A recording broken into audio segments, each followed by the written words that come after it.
Okay, so you can now see on screen Lindsay Cranfield. I could do a proper introduction for him. Um, like he's written lots of books, very famous teacher trainer, this, that, and the other. But I know him best as being a geek because, of course, he works with me on a podcast, and we spend most of our time talking about games that we play and things that we like. And I'm sure he'll tell you more about who he is as we get underway. So, my TEFL Commute colleague, please join us to talk about 10 ideas for creating your own game materials. Lindsay, over to you. Enjoy your talk. Okay, thanks very much, Sean. Can everyone hear me? We're good. Sean, you can hear me? Everyone can hear me? Just give me a couple of yeses. All right, good.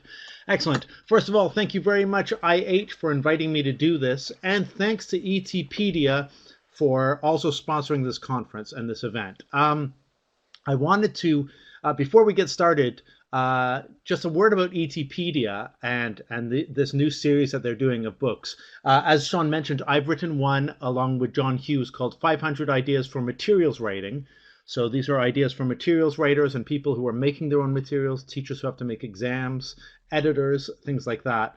I think it's good to support these ventures of like teacher resource books for two reasons. One is it's a great way to get into writing your own material and stuff. These resource books for teachers have traditionally been a great way for teacher trainers, teachers to get into writing. The second thing is that many publishers have kind of given up or slowed down their commitment to these kinds of books in favor of pouring all their energy and resources into course books. And I think that's a shame because historically in our profession, a lot of really good ideas, a lot of really good things that we all share and pass around to each other have come from teachers and teacher trainers who have written these types of resource books, be it ETpedia or for other publishers. And so I think it's a shame when I see larger publishers neglecting this area. I think it's good to support other publishers who are beginning to step up and do these books because they're not big earners for the publishers or the authors. They're more about sort of giving lots of ideas to our profession. End of that. Let's get on to our talk, which is I'm choosing something that started off with one of the chapters I wrote in this book on materials writing, which was ideas for creating your own game materials.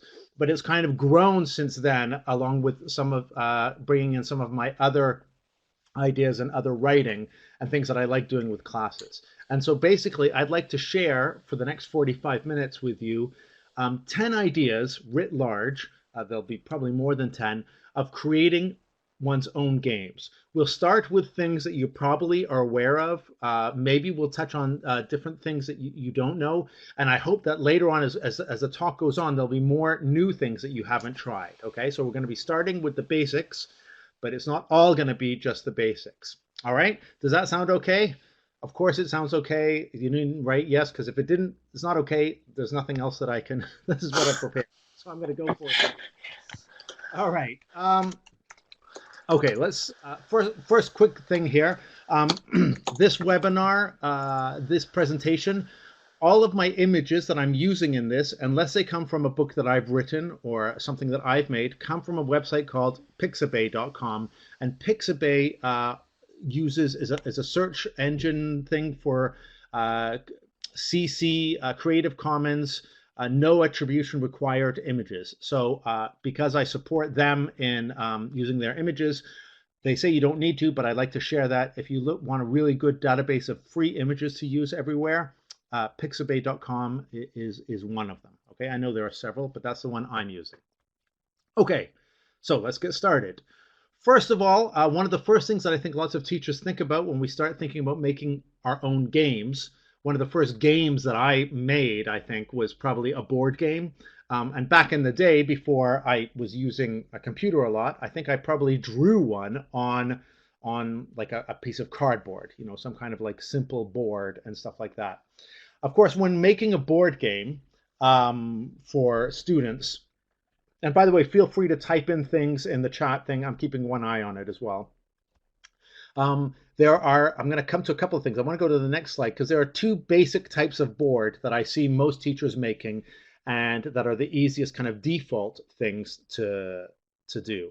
First of all is the basic board. On this side here, where you see start, is a board with like squares going around. Okay. Um, so there's a start square, and then it kind of goes around the board clockwise, and students move around. Okay, that's the classic one, and I think one of the first ones I saw like this was in a book called um, "Keep Talking." Does anyone remember this book? It's a green book in the Cambridge series from the 1980s. Keep Talking, and it had a game called Values Game or something like that. It was one of the first ones that I was shown. Yeah, Lucia, I agree with you. It is fab. And everyone, then lots of other books kind of copied that format of basically, it's very easy. Both of these I made with just Microsoft Word, making a grid. So that's one kind, things going around. The other kind would be a snakes and ladders type board where you get like a 1, 2, 3, 5 by 5 grid, or 6 by 6, or 7 by 5. Yes, thanks, Sean. It's Frederick Kipple. And that would be another kind of board game. I'm going to come to other different kinds of boards that I've been experimenting with recently, but let's go back to other basics about making a board game. First thing is whether it's dice or no dice. I tend to now if I make board games for students, I don't do dice unless I have lots of squares. One, obviously, and you all know this, you never have enough dice, or you forget your dice. I tend to always have dice with me, but lots of teachers forget. So what I do for smaller board games, like the grid going round, is the typical thing is you have you put on, as the instructions on the board, you write somewhere, you need a coin. Heads, move forward 2 spaces. Tails, move forward 1 space. Okay, so that's how I solve no dice as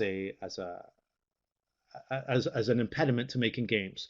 The other thing is counters, and I'm sure any teacher who's done board games knows about this. I love to get students using their own counters, like earrings, you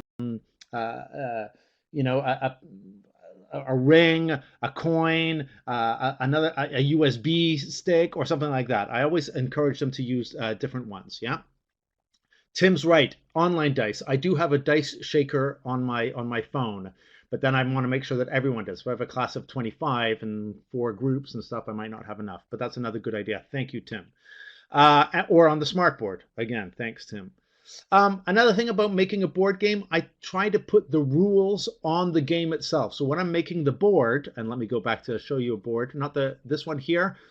Here you can't really see it, but in the middle there, it's small, but in the middle I put the rules on the board for a couple of reasons. One, it means that students can always refer to them, and if I have a big group, they can go and look at that again. Two, it gives an opportunity to teach that kind of game type language. Yeah. So I put the rules on the board. You know, that's ahead and spaces, or move around and do whatever. And then game-like elements. What I mean by game-like elements is on my board, and when I've trained teachers, I've seen if they make a board game, they'll usually just throw out all, like, you know, the discussion questions or whatever, the grammar questions or whatever. But I like to include game-like elements, which means squares that have things like take another turn, or miss a turn, or go back 2 spaces. If for nothing else, to teach this kind of game-like vocabulary. So that's part, especially when I do it with young learners, I want them to know those expressions: skip a turn, take, move back, or miss a turn, etc. So those are things about basic board games. So we have the one where you go around clockwise. That's an easy one to make. And the snakes and ladders. I don't think I need to explain how that works, just in case someone is thinking, not quite sure. When you land on a square with a ladder, you go up to the next point. When you land on a square with a snake, you go down to that point. So those are the 2 basic boards. Here are 2 variations. Let's start getting into other ways here. One variation that I really like recently is the racetrack. So in the racetrack, this is for a game of 5 people. You can see the racetrack there is just the image that I got from Pixabay. But if I was doing that, I would divide it into squares. And everybody starts on a square and they move round the racetrack. Okay. If I was doing it with kids, I would get them to make their own counters and draw a little car and color in the car or something like that. And they move around, and I might put categories of words on each square. So they would have to, they go and they have to say a certain amount of words in that category, colors or furniture or whatever. Yeah. So a racetrack, either with cars or horses or things like that. So that's a nice alternative to your basic squares around the thing. Also with racetracks, I've used racetrack boards to project. So I make a racetrack and then I project that onto the whiteboard or my screen. And then we use, if I'm on a whiteboard, the students, we use like they draw where they are, and then they erase and draw, or I erase and draw it as they move up. And of course, with the racetrack, the person who finishes first wins. Okay, so that's one. Another possibility is to use a town map. So this one is really interesting as well. I wouldn't use this particular map. This was just a free image that I found. I would probably use a map of the town where we live. So I live in a town in Elche. I would find a simple tourist map of that and then adapt it by putting different squares on it, like, I don't know, like tourist information, the market, I don't know, the toy shop or the cinema.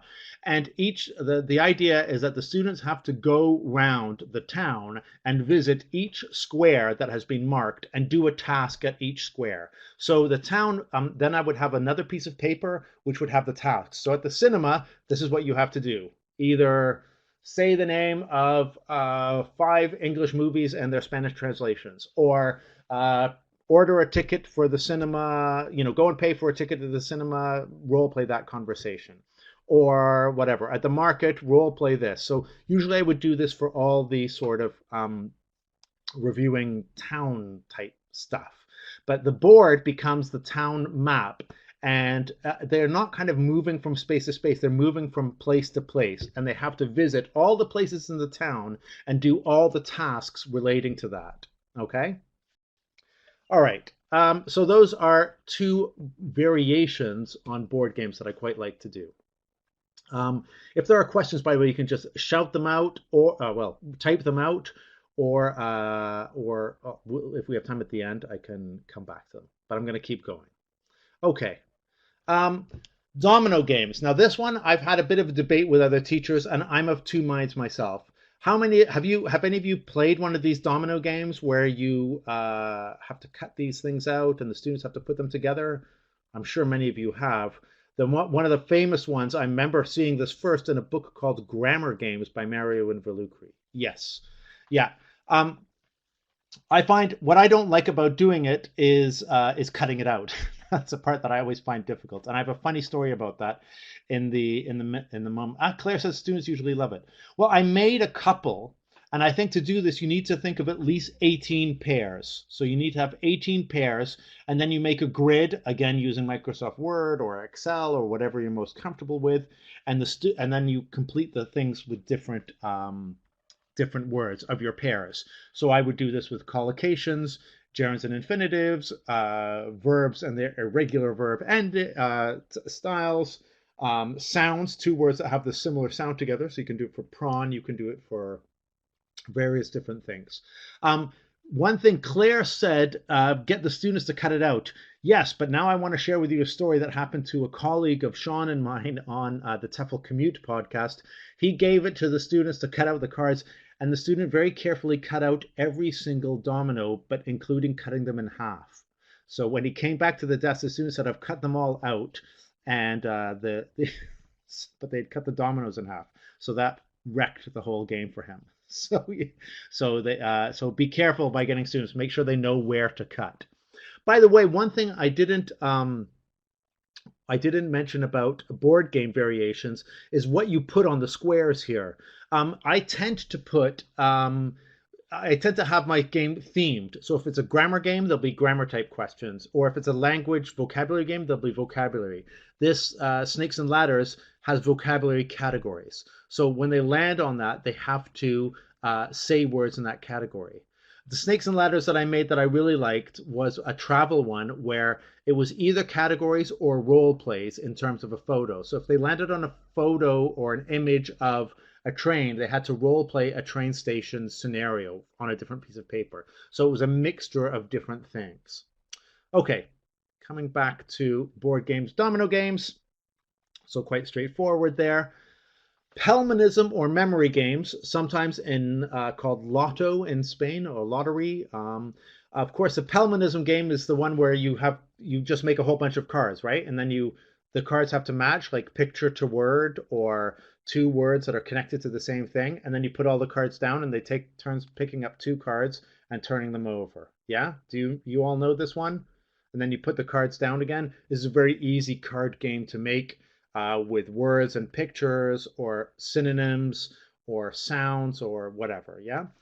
I want to suggest an alternative one, which also uses memory. And it was based on a game that I saw on TV, a mind reader game, I think it was. I can't remember exactly. I'm going to have to read you what I made. So here you have a series of cards again, right? So you make a cards of series of images. I think with 12 or 16 cards, and you want these to be images of very easy things to associate lots of things with. So maybe an image of a teacher, or an image of money, or an image of a football, or an image of a sun. So easy things, yeah? And what happens is each group of students, they have to work in teams, let's say teams of 2. And each group of 4 gets a set of cards, right? So you have your 16 cards with things on it. And then one of the people, so if I'm playing with Sean, he's my partner, I turn over a card, and we have to look at each other for 15 seconds without saying anything, okay? So both of us can see the card, the others can see the card, okay? Sean and I look at each other for 15 seconds. Then we each secretly write down 5 words that we associate with that image on the card. And then we show the words, and we get a point for every word we wrote in common. So we're kind of trying to read each other's mind. So if I showed a picture of football, if we all see a picture of football, I look at Sean, he looks at me, both of us are going to write football. Maybe I'll write grass, or maybe I know that Sean's favorite team is, I'm not going to venture a team because if I get it wrong, he'll get angry. But whatever, I might write a name of a team, or I might write goal or score, and he'll be trying to think the same things. And then it goes to the other team, and you just go back and forth until people have turned over all the cards. So that's a really kind of nice variation on a type of memory game, but it's not really memory. It's like a vocabulary card game where you're trying to read the other person's mind to get as many words in common as possible. Okay? You may have to watch this again to remember those rules because I didn't write them all down, but it's pretty easy to explain to the students once you get it. Okay. Another kind of card game is Happy Families. The British people among here will be familiar with what Happy Families is. Do you know? Everyone knows Happy Families? Do I need to explain it? Yes, right. Claire says about the other one, you can use the cards to play a game of Taboo, where you're not allowed to use certain words in defining. So Happy Families basically is a card where you're asking and you're trying to trade cards back and forth. I would recommend you look up the rules on Google if you don't know, but basically the idea is to collect a family of cards. So you have different families in the set. And so I'm trying to go for the family of fruit cards, yeah? So you need several different sets of 4 things, and I use categories. So I had fruit, computer things, buildings in a city, whatever, right? And you mix all of those up, and then students play. I found this one very easy to make. The only thing I would suggest when you make it, make sure you put the other things that you need at the bottom of the card. So if you can see the one at the card of the banana, it says a banana. You need an apple, a strawberry, an orange. All right. I made this once without putting the other things that they needed on the cards, and the students were like, well, I need other fruit, but I don't know. So guess, they'd start guessing or whatever. So when you make something like this, when you're making a game like this, which is, again, is very easy, you just need some clip art. You need 4 sets of different things. You can print it out on 2 pages. We'll get you the 4 sets of cards. It's very easy and nice to play. Make sure you put the families on the cards, yeah? So that one is another very easy one to make and play with students. A last one, and if people remember the elementary communication games, does anyone remember elementary communication games by Hadfield? The pink or yellow book. There was a pink one, a yellow one, a blue one. Yep, lots of people who know this one. Classic book. One of the things that she had was story cards. So to make one of these games, you need to find a set of images, clip art, preferably all of the same kind. Now I'm going to tell you where I found these ones. This is from a website called Noun Project. A Noun Project is icons for everything. So you just Google Noun Project. And what's great is they have them in collections. So you have all the same art style. This is from a book that I wrote called English for the Alien Invasion, not with Wikipedia, another book that I wrote. You can find it on my website, end of that. But this was a series of alien icons that I found and then made into a card game where you have in the middle the names of the things, and then the card game is you in this case where you cut up the cards, turn them face down, and the students have to tell an alien story by turning over a card. So they turn over a card and they see a satellite, and so they begin the story, and then they turn over another card and they see whatever, the alien or the two fingers touching or the alien autopsy or whatever. And so what's really good about this kind is you want a whole series of icons that are based on the same set. So like this is an alien. Thanks, Sean. You've just put the link in. An alien set of icons. You could get a fairy tale set. You could get a spy set. You could get a crime set or whatever. So you basically use keywords when you're searching and then find a collection. So they'll say, oh, this is from this artist has done a collection on this. And then I just take those and make them into cards and use that for a story cards thing. So I've done this with alien things. I've done it with fairy tale ones, fantasy. I've done it with spy ones as well. So cards to tell stories, storytelling card things. All right, how are we doing on time? Good, another 20 minutes. We're halfway through, so. Okay, card games, I'm sure you've all done something like this as well, where you make cards to do charades or mime games. Anyone would just tell me if you have? Anyone made these cards or done these kinds of things? The cards on them would have present continuous sentences, which you have to mime. So you pick a card and then you mime it for your team and they have to guess. Yeah?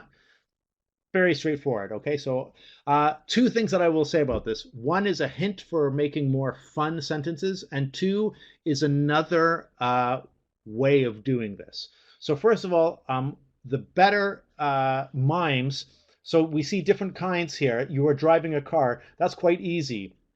But I always like putting things like you are drinking some very hot tea. So you add some adjectives and things like that to make it more interesting. You know, very hot, very cold, disgusting, sweet, whatever. Also making two actions. So for example, you are running and listening to music. Yeah. So again, you are watching a scary movie, so adding adjectives to kind of to help the mime along. I always put in you are eating a plate of pasta or you are eating a big plate of tomato spaghetti. Yeah, so something like that is always fun to mime. Now that's one way. That's a simple one where one person picks a card, they mime for the others. Another fun variation on this is to have the card, but the mime is for a group of people. Okay, so the ones that you see here are single person mimes, but you can do it another way around where the mime is 4 people have to do the mime. So it's like you are a family in a car and you're having an argument. And so then the 4 people have to get into position and start miming that. Or you are a couple, like, so it could be for 2 people or for 4 people. So the variation here is instead of mimes, which is usually 1 person, you have a mime which is 3, 2, or 4 people, and then everyone has to guess. And another thing I do when I do the mime games, when I'm making cards for the mime games, especially if it's a group, I say you must let them mime in complete silence for 20 seconds, and I will time. Nobody can guess, so don't shout out. Because the problem is that like if a group is kind of getting it together and they start sitting in the car, people are like, you're sitting in the car, you're doing this, you're doing that, and someone will shout it out, and maybe they won't even, they won't have had time to finish their mime. So it's more enjoyable if I'm like, I force the silence. So like watch them do it before you guess. So options for miming then, yeah? So the variations are to mime a whole group of people, add more details to your sentences, your present continuous sentences to make the mime more fun, and enforce a silent time of the mime to let them do it before people shout out things. Okay. All right. Again, here is one that I'm sure we all have done before, the word search puzzles. There is, and it's amazing, the same site that I think I was making crossword puzzles 15 years ago still exists and still looks pretty much the same. Does anyone use a particular website to make crossword puzzles? Do you know which one? Write if you're using a particular website.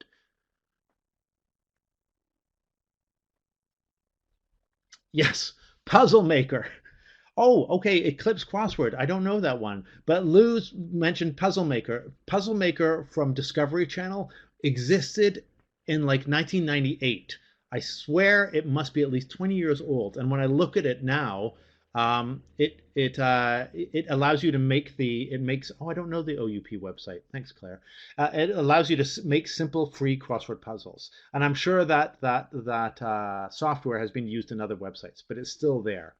Anyway, so crossword puzzle games tend to be, and I'll come to word search in a moment, but crossword puzzle games is the one where you make a crossword puzzle and then you complete half the crosswords in one copy and the downwards in the other copy, and then one student has the crosswords and has to write the downwards, so they have to explain to the other student. It's the information gap. Do I need to explain this more? You know what I mean, right? The half a crossword game thing. That's a very easy one to make.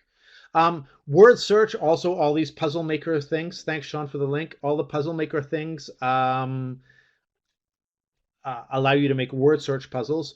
Word search I've always found is a bit of a weird one because that seems to me very solo activity. Like when I've done a word search, I give it to students and then people are just quiet doing their word search on their own or wasting time or whatever. So I think it's more of a homework thing. Until I saw another teacher do a word search in a different way. They made their word search puzzle using Puzzle Maker or whatever, and they made it to project on the board. And maybe they put the category of words down one side. So you now have the word search in big on the board that you're projecting. And then the students he put the students into two groups, and the groups had to be looking at the thing. And as soon as a student saw one, they had to put up their hand and say, found one. And then they would come up to the board and they would circle the word that they found. And then would have to explain it, define it, whatever, and then went back and sit down. And so people would be taking turns putting their hands up. I found one, I found another one. And that to me was exactly, as Lou suggests, doing a team race. That to me made the word search go from rather a solo, solitary, silent individual affair to more group classroom activity that I could see myself doing. I don't have anything else to say about word searches. Again, the place to make word searches are the same that you would make the other things. Same place, same thing as the puzzle games there. So puzzles, doing the alternate one person, other person.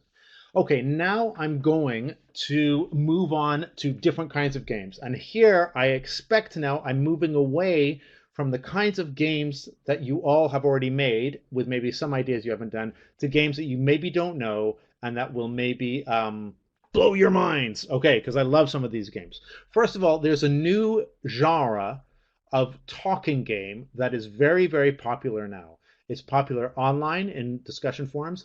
It's popular in many schools, like school children or teenagers in high school are playing this. My son has played it in his social science class. I know other people have played it in school. I never did. I don't think it existed then. The game I'm thinking of is called Mafia, but it was originally called Werewolves. Does anyone know this game? Mafia or Werewolves? It's a speaking game. Sean knows it. Okay, I expect that lots of people are going to put no. No idea. Excellent. Okay. Both of these games work on a similar principle. And what it is it's a mechanic. So some people know this. Some people don't. The mechanic of the game basically works on what is called, I'm going to type it in here, a traitor mechanic. That's the game, or a betrayal. So what happens is in the game, everybody is playing together, but 2 or 3 people in the group are working against the group, and those are the bad guys. In the game of werewolves, those would be the werewolves. In the game of mafia, those would be the mafia. And the game is played in rounds, and the good guys in the game are trying to find who the bad guys are, and they have to kind of vote. I'm not going to explain all the rules. I'd recommend you look it up, because I'll explain how variations could be played in class.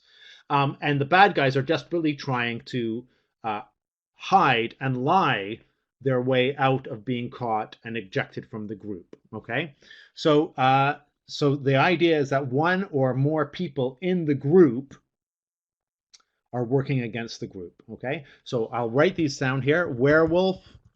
Oh, good. Yeah, Sean's got it. Play werewolf rules. Okay, so I'd look that up.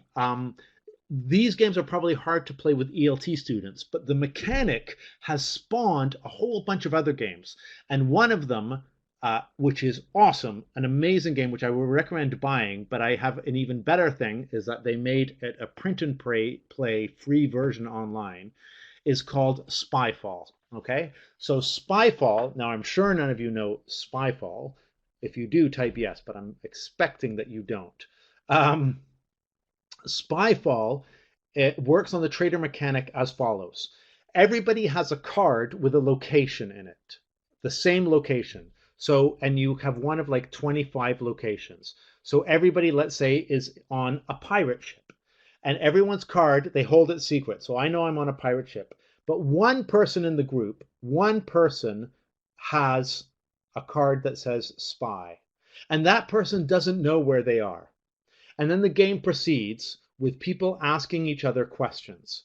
And the idea is you want to find who the spy is. And the spy wants to find out where they are, because everyone can see a list of all the places. So if I'm on a pirate ship and I'm playing with Lou and Victor and Liam, I might ask Liam, I might say, so Liam, how did you get here today? And I'm trying to catch him out. So if Liam says I drove here, then I'm going to suspect that Liam is the spy. Yeah.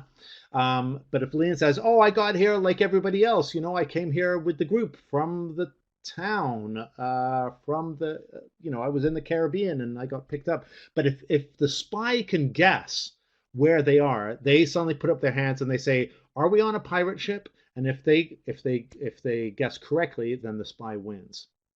So the game is called Spyfall, and it can be purchased, but it was a Kickstarter game. And so when it came out, they didn't have enough copies that hadn't been picked up by a printer. So some people made a print and play version. And this one called Spyfo, the link that Sean gave you, that's also here, has lovely cards that can be printed out. This is a perfect ELT group game that you can play with a really big group of students. So 12 students can be well, let's say 8 students, groups of 8 can be playing this. You need to print out several copies of the cards. So you need to make sure that there's one spy card in each set of cards. I would recommend reading the rules. It's a great game to play with friends. I played it with a group of friends the other night, and we had a blast. It's really good because you're asking questions. It's simple. The rules are easy to pick up. So definitely would recommend this kind of talking game, Spyfall. And also, if you look at the rules, you could make your own version where the locations reflect things that you've already done in class, right? So you don't have to use the locations in the thing. It's very easy to make this game, yeah? And it's really good. Okay.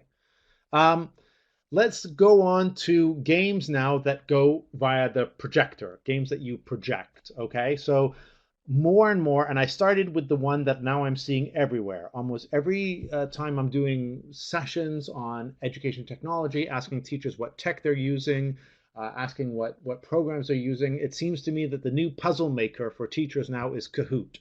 How many of you have used Kahoot? Actually, no, Sean, put in the Get Kahoot link. Kahoot is only going to be is when you go to do the game. So Get Kahoot. Okay, if you have a high-tech environment, well, high-tech means you need to have a connection in the class because everyone is going to have to connect via their phones, and you need to use the whiteboard. So Kahoot, basically, you make your own quizzes, and then you set up the quiz. Students go enter the code, and then they guess. If you haven't seen it before, I recommend watching a video of it. It's a lot of fun. Teachers really like it. There are now so many thousands of Kahoots already created that don't even need to make them yourself. You can probably find several things that would tie into what you're already doing. So Kahoot is one, but I want to talk about other things that you could project, okay? Sorry, Sarah, I've moved on to the last little bits of stuff which are slightly higher tech, okay? We may come back to other things afterwards. Okay, so Kahoot is one projecting type game where you make your own cards, you make your own stuff. If you are looking for other games to project, I have found in various searches, I didn't put all the sites here, but there are various PowerPoint templates now that have been made for you to customize and put your own questions in for the following games. One of the famous ones is Who Wants to Be a Millionaire? There are at least 2 or 3 types of games, types of templates that you can download and then put your own questions in. Yeah. So, but also if you're North American, you may be familiar with the game The Price is Right, or Wheel of Fortune, or Family Feud. Jeopardy is another one where you have to guess the question where you're given the answer. Anyway, all of these games now, if you just type the game name plus PowerPoint template, and yes, thanks, Sean, Super Teacher Tools has a whole bunch of them. They are already ready-made templates that you just have to put your questions into. So this is another way of making your own games which tie into games, famous TV show games. Okay? So I recommend all of these as well. Okay. Another thing that I wanted to share, something that I've been experimenting with recently, is a game type role play using the slides as support. So a friend of mine and I made for our classes a series of linked role plays, and we called it The Island. And basically what it was is we asked in the first class, the students had to decide a name and a profession, and we said you're all on a ship, and you're all at dinner, at the captain's dinner on a ship. And so now role play that you're meeting each other. But what we projected on the board was a big image of the ship that they are on, and we had some kind of music playing, like the dinner music, piano, kind of cheesy lounge music. And then the next day, we had the PowerPoint. The next slide of the PowerPoint was rain, and we put sound effects of rainfall. And we said, there's a big storm happening, and all of a sudden the ship capsizes. And so now talk to each other. What are you going to do? Call to each other, etc., etc. Right? So they did that. And then the next slide showed a beautiful desert island. And the thing is, we said you've all been shipwrecked here. And so now have a conversation about what you are doing. And so the game continued with a series of role plays based around different slides. I want to show you an example of the slide. So on day 5, again, we played this out like 10 minutes at the end of every class. So it became a role-playing game. So yes, you can find the game on my website here. So it's an adventure game. On day 5, for example, the group has mapped the island, so they had to draw a map of the island and put different things on the island.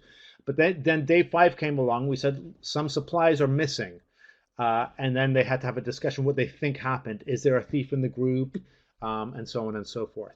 So you can make your own version of this. You can look at the one that I made. You can find out about it on the site. But I'm really interested in doing more of these things where I make the slides a huge big image of something with some instructions of what's going on, and then them role play it.